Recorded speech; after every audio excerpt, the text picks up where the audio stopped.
Так, ребята, сегодня у меня обед вот такие консервы, скумбрия. Даже, наверное, я покажу, что за скумбрия. Так. Пусть будет бесплатной рекламой. Вот смотрите. И нившевские продавцы, если там видите, смотрите. Можно привозить такие консервы, продавать в Нившере. Скумбрия, так, курильская, натуральная. Вообще обалденная. Очень мне нравится. Тут одна рыба, мясо, не какая-то вода. Консервы, ну, не скажу, что как кильки, дешевые, но стоит таких денег. Можно суп из него варить, можно так, скажем, в рюкзак закинул и съел с хлебом. И вот тебе еда, обед. И я сегодня, у меня сейчас на супер печке, там варится картошка. Картошка в мундире варится. И я эту картошку с этой рыбой покушаю. У нас всегда клюет. Пускай на речке не клюет, но были бы деньги. Вот смотрите, блин. О, смотрите как. Натуральная там.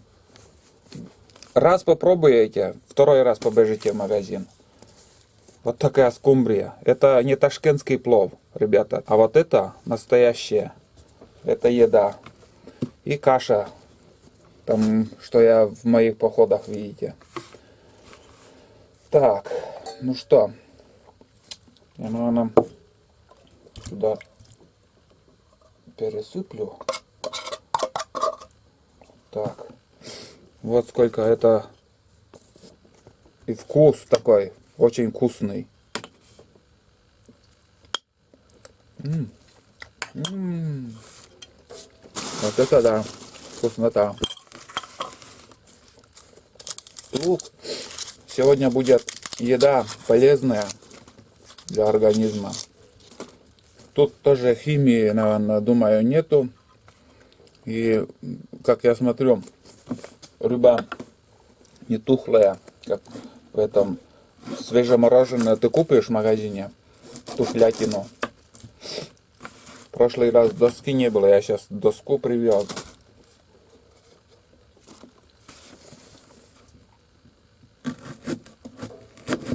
Вот так. Лук, консервы и картошка в мундире. И я счастлив, ребят. Я, честно вам скажу, я счастлив всем, что есть у меня. Сегодня, данный момент у меня вот такой стол. Еще пряники. Пряники. Хлеб. Сахарный песок. Все есть. А что-то вкусное, если хочется, это в магазине можно купить. В магазине купим и все будет. Так, как же, что придумать? Или туда накрошить, или думаю, она не буду я крошить туда. Зачем? Хотел такой салатик сделать. Помнится, из таких консервов какой-то салат можно сделать даже. Не помню уже какой, я когда-то тоже делал. Не, прикуску, наверное, я просто покушаю еще. И, короче, сейчас картошку сниму. Картошка. В мундире горячая. Так. Да, наверное, так. Не буду уже что-то там придумывать. По-быстрому покушаем. И все. Такс. Проверить.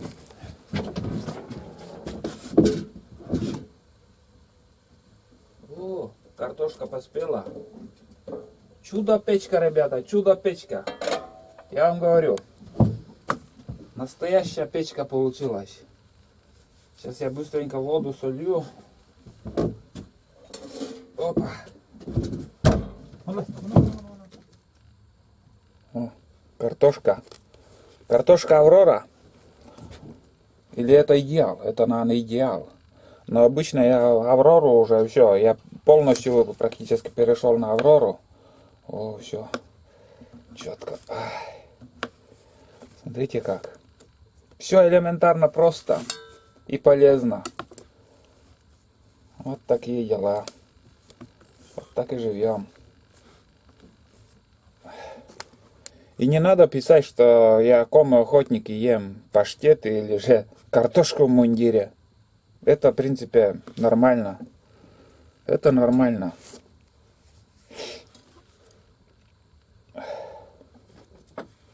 Так. Ну что? Горячо.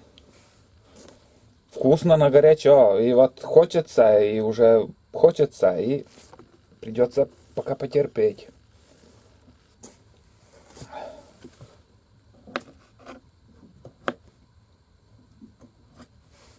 Тоже много комментариев сейчас идут, спрашивают всякое. Но надо записывать, наверное, чтобы все это вспомнить и рассказать. А вот история сейчас пока остывает, я все-таки расскажу одну. Насчет, как я вот вы видите, я всегда здороваюсь с избушкой. Это 100% меня дед научил так, и это в крови у меня. В каждую избушку я захожу, я всегда здороваюсь, прошу у избы разрешение, чтобы я отдохнуть, переночевать. Такая история, короче, была. Один охотник в избушку пришел и помнится, как-то память уже меня изменяет.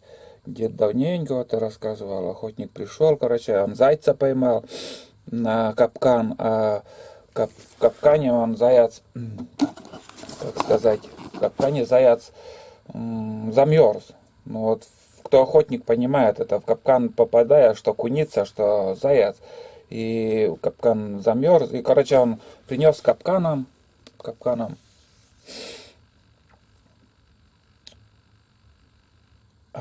Нет, не так дело было. Короче, ну, заяц попался у него, и он, этот заяц принес с капканом, просто с капканом, и под нары кинул, под нары. Наверное, чуть-чуть, чтобы нагреть или чтобы снять капкан как-то. И он отложил это дело до утра. И ночью, короче, он уже спал. И какой-то шум начал идти. Вот как будто по стене кто-то бьет. Но он и не из пугливых был мужик, охотник. Короче, он вышел, но это, говорит, какие-то лешие пришли и спать не даете мне. И я, говорит, вас не боюсь, и хотел уже поджечь избу с этими лешими. И вдруг он вспомнил, что у него под нарами заяц. А такое дело произошло, что заяц ожил как-то вот. И начал греметь капканом.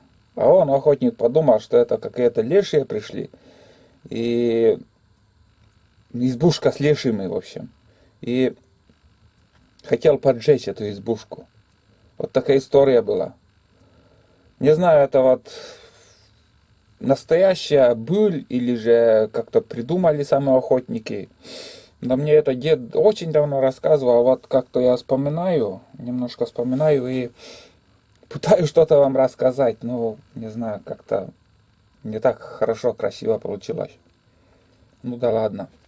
Факт, что раньше всегда вот охотники верили всему. Вот лешим, везению, там, всякому этому. А сейчас так люди, такие молодежь пошла, что вот ничему уже не верят, ничему не удивишь их. Короче, лесной жизнью. Они вот своей жизнью как-то живут.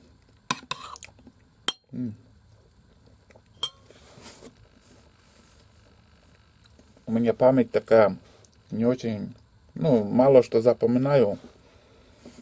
Хотя этих историй я наслышался уже. От деда. Сколько мне историй он рассказывал на охоте. С ночевкой пойдем. Я все время с дедом такой был. С дедом, потом после армии с другом еще. У меня друг хороший, Нившевский есть. С ним охотились, ходили вместе. И, ну, это до свадьбы. Потом поженились, я поженился, он поженился. И друзьями остались, но уже вместе никуда на охоту не ходим. Да и я не могу сейчас, понимаете, не могу с напарником ходить. Одиночка я. Вот один и все. Хоть что сделаем. Многие подписчики просятся тоже, ну, чтобы я на охоту взял кого-то. Но не получается. Один раз даже, ну, вместе служили в учебке. И мы в городе встретились с ним. В Сыктывкаре, он с Сыктывкара парень. И с ним договорились мы, ну, на весеннюю охоту на уток сходить. Я пригласил его. Давай, говорю, приезжай. Уже через день он должен был приехать, а я обкатывал мотор. Этот Судзуки. Покупал, обкатывал.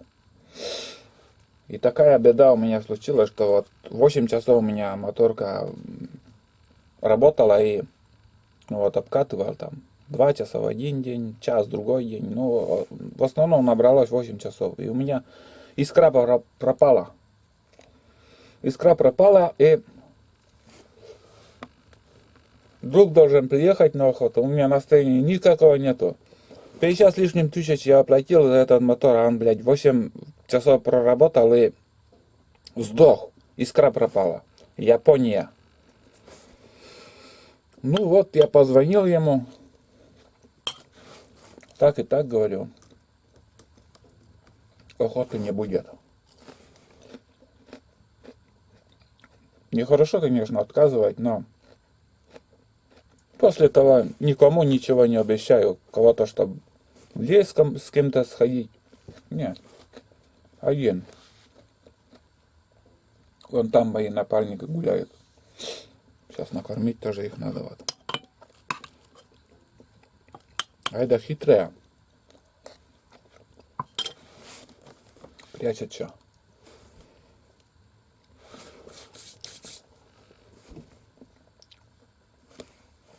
Сейчас тоже в комментариях было, что я не показывал, как я ем, болтаю, побольше природы, что-то добывать. А что добывать? Вот скажите мне, что мне добывать, если в лесу ничего нету? Понимаете? Нет. Я уже устал это повторять. Понятно, природу, хочется природу, но сегодня вот побродили нам. Тоже одно и то же снимать. По одной и той же тропинке я сегодня прошел. Ничего такого нового нету. И сходили вот за эту ходьбу. Вот одна белка попалась. Даже рябчика нету. Ни одного рябчика, взлета нету. А рыба классная, ребята. Из него если суп сварить, вообще класс.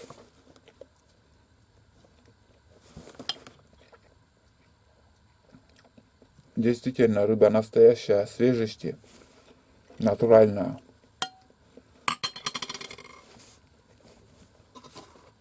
Скумбрия, да. Курильский берег.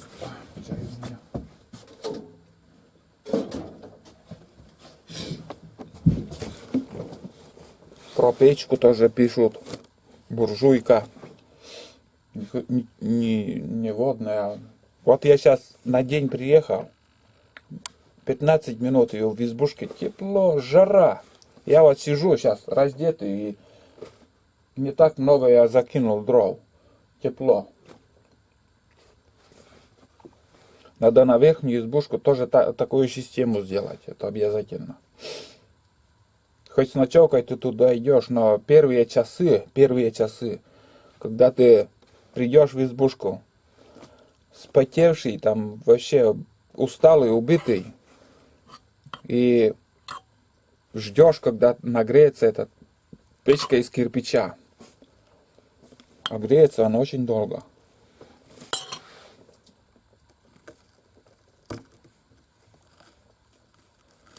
Вот так. Ну что еще? Фильм опять длинный будет. Я, короче, больше, наверное, снимать не буду. Все, шабаш. У меня еще сегодня две затеи, что я должен сделать на улице, но я не знаю, успею, нет. Уже скоро стемнеет.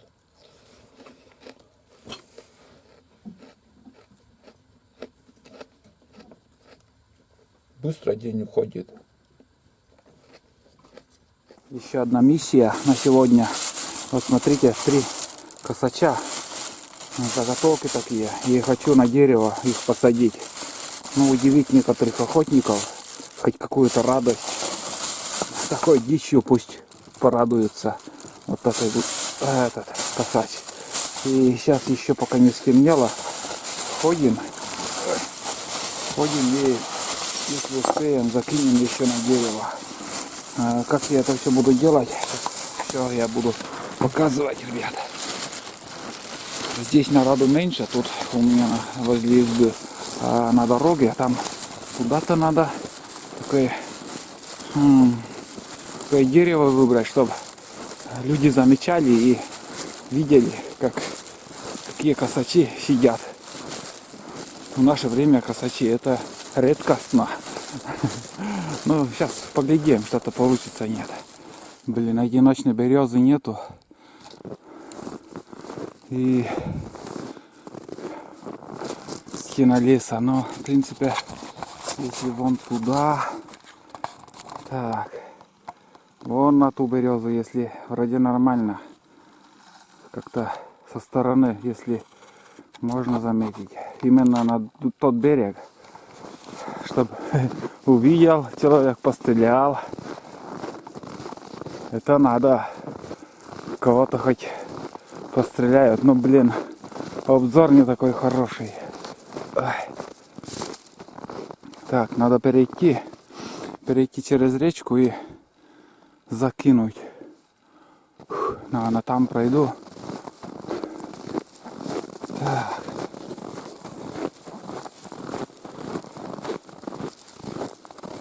Вон тот, там еще лучше, конечно. Вон та береза. Если на вершинку, но то это проблематично. Это проблематично. Сейчас пойду туда и глянем, блин. Ну никак. Ну вон та береза, конечно, интересная. Мы на месте, но вообще хренотень какая-то. Березы какие-то карликовые и густо стоят. Вон отдельно одна береза, но, блин, он высокий. Не перекинуть. А здесь вот, ну, попробую хоть тут закину. И вон оттуда, думаю, заметят охотники, поглядят хоть на чучела. Вот так вот. Вот дожили, блин. Чучела. На чучела стали смотреть. Живой цели никакой нету. Для того, чтобы повесить чучела из фанеры ДВП, вот такая капроновая нитка нужна. И грузила. Желательно, я не знаю сколько грамм, чтобы легче перекидывать через дерево. Но в данный момент вот такая железка у меня, не знаю, не очень тяжелая. Желательно еще тяжелее бы. Но попытаемся хоть этим закинем. попробуем. Привяжем на один конец. И будем кидать. Не знаю, что-то получится, нет. Давно этим не занимался, вот вспомнил. И хочу показать. Ну вот так. Он висит. Надо отмотать, скажем, метров 20. И чтобы этой железкой перекинуть через дерево. Ну, сейчас смотрим.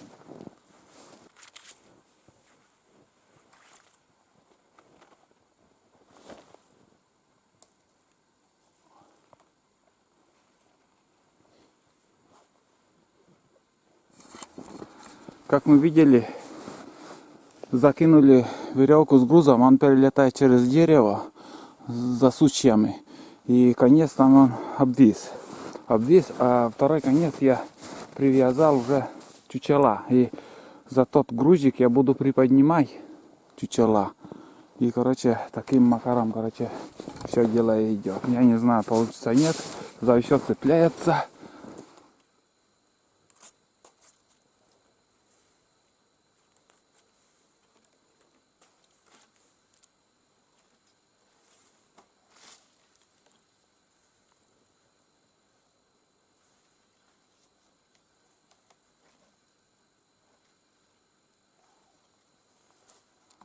Один косач, сидит, но не так сел, как надо. Но уже исправить это уже ничего невозможно. Но с той стороны, если с юга там и с северной стороны будет видно. Ну и сейчас то дерево еще закину, попробую. Немножко, ребята, ветрено, но все четко получилось. Вон, ребята, вот этот первый, конечно, чуть-чуть неудачно там, прижало сучьями. Эти два вообще четко сидят. Ветер шатает, но это ничего страшного. Это ерунда. И не отличишь от настоящих косачей. Пусть болтаются. Все, последняя наша миссия сегодняшняя мы выполнили. И сейчас поглядим еще со стороны, как там смотрится. Вон. Так, ничего не оставили. Все. Хорошее место для рыбалки тут. Вот сюда сидят. Конечно, в этой работе самое неудобное, это когда перекидываешь веревку. Вообще неудобство. Если с речки вообще выглядит идеально вон. Вот так вот.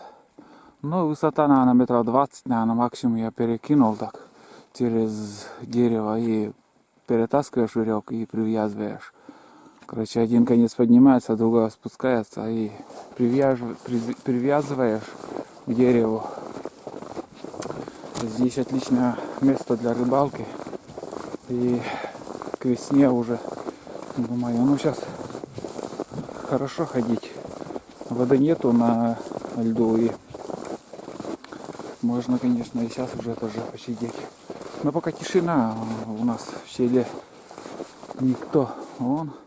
И уже отсюда вон видно. А если в яркую солнечную погоду, не представляете, как все четко, красиво. Я этим раньше занимался и сейчас вот вспоминаю, и для некоторых новичков в этом деле, где вот много косачей и хотите с чучелами там охотиться, можно так вот из фанеры сделать и повесить. Шестом это как-то, ну, когда перекидываешь, намного выше можно, намного выше. А шестом короткий. И, конечно, вот когда одинарные деревья на лугах, вот здесь куча, но все равно вон ветер и все четко видно. Видно. И думаю, будут удивляться некоторые охотники, что там сидит, кто там сидит. Да, нормально сидят. Все, пускай сидят. прийти как-то некрасиво. Ну да ладно. Как-нибудь в следующий раз, если получится приехать в солнечную погоду, вы еще увидите эту красоту. Знаете, как хорошо они смотрятся на солнце. И если вон на те высокие березы. Ну все. Сейчас на избу. И будем уже скоро собираться. Собираться и домой поедем. Все. Сейчас по снегу там может еще буксовать. Придется. Когда по лугу там сильнее ехать. Да, и отсюда вот сейчас темно. И видим вон во тьме. Снимаю другого ракурса, ребята. Вон они. Видели как? Смотрятся с другого ракурса и вообще издалека. Вот этот бедолага, конечно, он застрял в сучьях, но как будто он кормится. Этот, который сверху, он сторожевой. Так, длину, шею подлиннее сделал. И второй ниже так спокойно сидит. Короче, я не ожидал, что отсюда также будет все видно. Но если на буране кто-то будет проезжать и увидит вон как. 3 косача, говорит, видел на повороте. Говорит, Олег, возле избушки там косачи у тебя сидят, будут говорить. Стрелял, говорит, не падают. Это 100%. Было дело, когда все, короче, я оставляю. Все красиво получилось. Короче, было дело, возле избушки у меня так косачи сидели. И даже охотник при мне, я вот возле избы был. А он, за речью он пришел. Короче, по снегу тоже. И с реки он выстрелил с дробовика. Что за выстрел, думаю. Он чучело бахнул. А второй охотник говорит, ну, возле избы у меня на березах сидели вот такие чучела. А он, короче, говорит, заметил, чучела сидят, ну, косачи, говорит, сидят. Я, говорит, напрямик через луг иду, спустив голову. Иду, смотрю, косачи сидят. Еще метров 20, говорит, подъеду, косачей нету. Что за херня? Опять дальше иду, опять, говорит, и косачи сидят. А чучела у меня так шатаются над ветром, как вот так их видим. И когда ветер так, ну, профиль поворачивается, и их нету. Одновременно, когда несколько штук там. Это с Алексеевки там мужик. Я, говорю, сомневался, ну, врасплох. Что за фигня? Косачи-то есть, сидят-то нету. Ну, что было, я говорю, из жизни. А это новогодние игрушки пускай висят. Будем считать, что это новогодние игрушки я повесил 27 декабря перед Новым годом. Пусть порадуются, кто вот прохожие будут смотреть, видеть. Мне лично приятно, когда что-то кто-то говорит, что-то интересное. Бывало там один охотник говорит, чучела, говорит, на речке оставил, а домой съездил, приехал, чучел не хватает. Говорит, на березах даже утиные чучела висели, потому что это, как сказать, ну эти орлы, не орлы, а эти ястребы, короче, на лету хватают эти чучела, и легкие чучела даже поднимали на деревья. Не знаю, меня он обманул или нет, но он мне говорил, тоже знакомый. Может, и обманул, хрен знает, кому верить, кому нет. Но я говорил, что из своей жизни вот с этими чучелами, с фанерными, потому что я много этим баловался, и водоплавающие, боровая дичь, чучела, их знаете, сколько у меня было? В мою сторону там боялись весной смотреть. Говорит, везде чучела, не знаешь, где настоящая утка, хоть все стреляй. Вот такой я был. А сейчас ленивый. Да, и быстро лень набирается, когда ходишь без толку под капканами. Вот сейчас вот бродим, уже 2 раза проверяли, ни одной куницы. Настроение падает там, и уже не хочется тебе этим заниматься. Думаешь, в будущем году заниматься или нет. Пока не везет. Но следующий поход я сниму.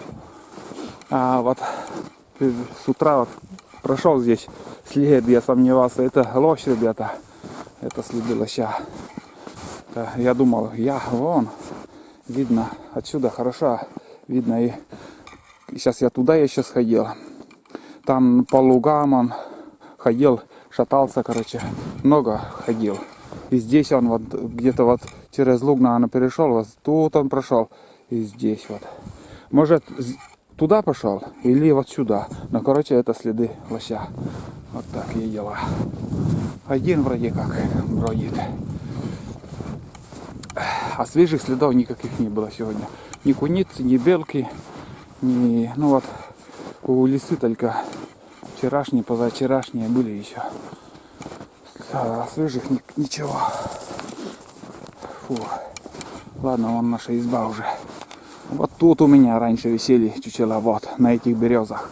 Здесь избушка была, маленькая, небольшая. Потом я переставил, побольше избу сделал, а здесь разбирал. А здесь чучела повесил. А тот мужик оттуда, говорит, я шел. Когда, ну, при ветре он поворачивается, и как будто чучела сидят, и косачи сидят, и их нету одновременно, получается. А эти чучела, они хорошо смотрятся сейчас с дороги. И солнечную, ясную погоду вообще безветренно, когда они ровно будут сидеть. Не отличишь их, что там какие-то чучела или еще что висит. Еще бы белые пятна на крылышко надо было сделать. У меня черные, однотонно. Эмалью покрасить. И так сойдет. Ну вот и все. Темнеет уже. Темнеет, ребята. У меня тут догорает костер.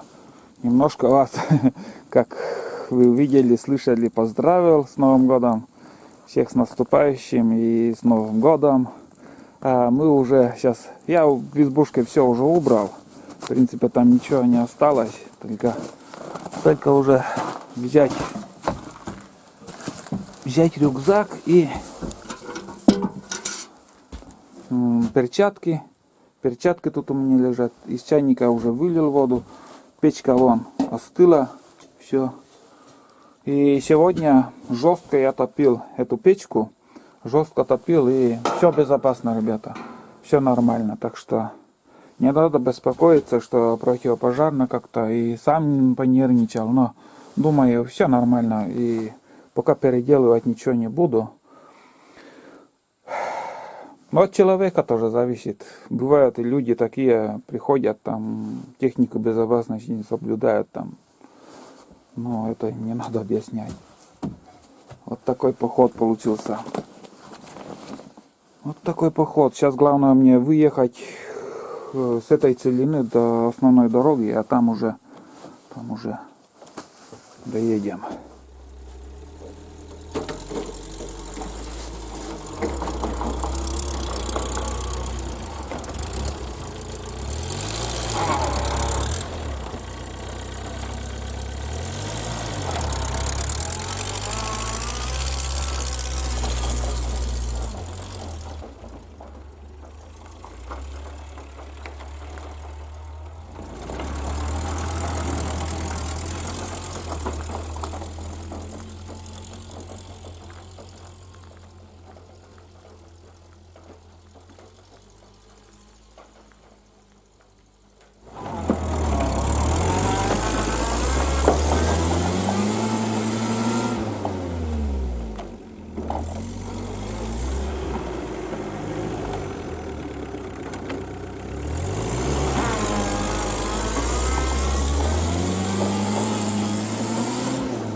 Но видеокамера была выключена.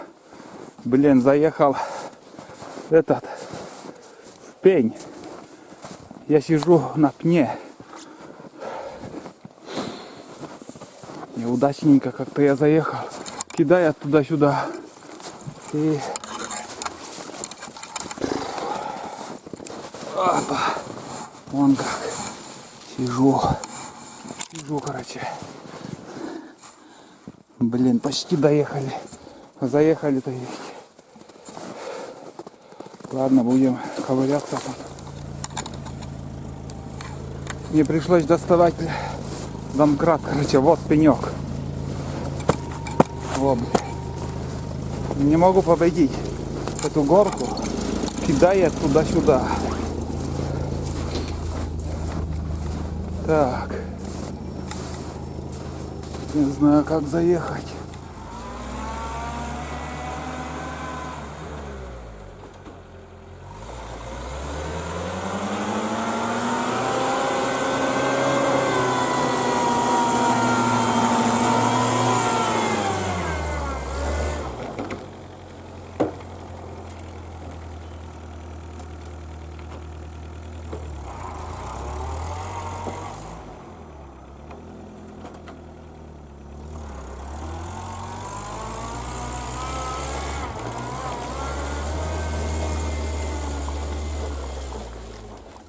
С горем пополам, короче, вылезли отсюда наконец-то. Ух, ну и попотел я тут. Короче, чуть-чуть не хватает силы там. Или я такой водитель, и этот пенек еще. Хорошо как-то отделались мы. Фу. Ну все, сейчас на дорогу выйдем, перекус сделаю. Ну вот, ребята, мы на большой земле, на большой дороге. Все, это последний раз я в этом году заезжал на свою первую избу на УАЗике. Все, непроходимый снег уже, оказывается. И, ну-ка, не продыло там ничего. Интересно. Вот сюда куда-то он сел. Вроде ничего нигде. Нормально все обледенело. Обледенело все. Ух.